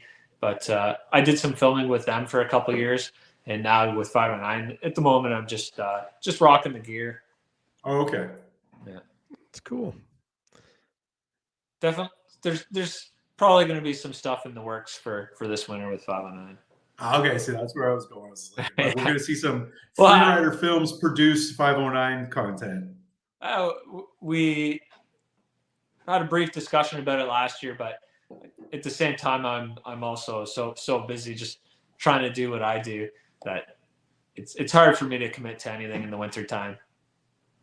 Okay. I bet. Like you got to be so busy doing content, right? How you do your own editing too, right? I'm not foolish to think that you have someone hired to do that. I got like 4 staff just behind this curtain here. That I bet. So I have 5. So you must be just growing though, right? So growing. Yeah. Tony Cat says he's glad he could finally catch a show this season. Sorry for slacking. We'll let you off the hook, Tony. It's good to see you back.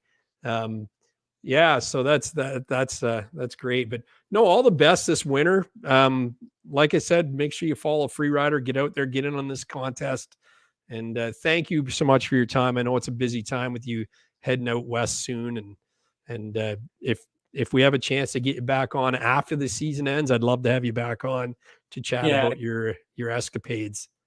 I definitely didn't choose my I didn't make the best of my time management around this show because I have so much to do like this week, basically, especially now that I committed to shipping out all this merch.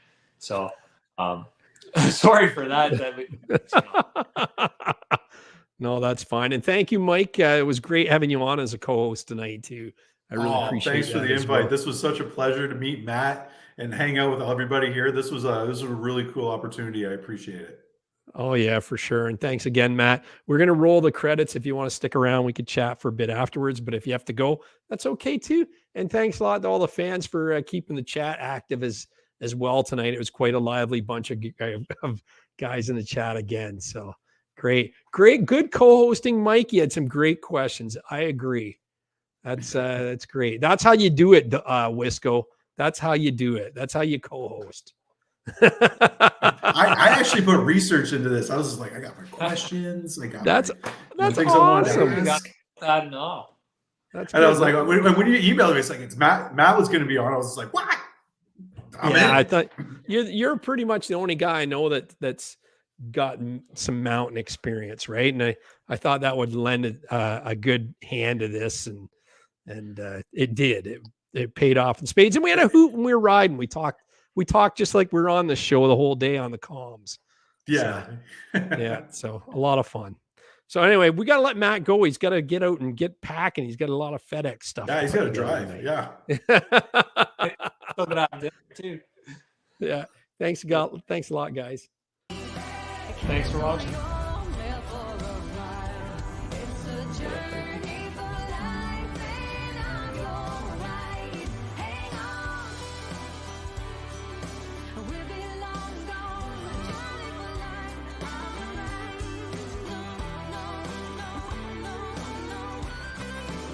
It's a journey for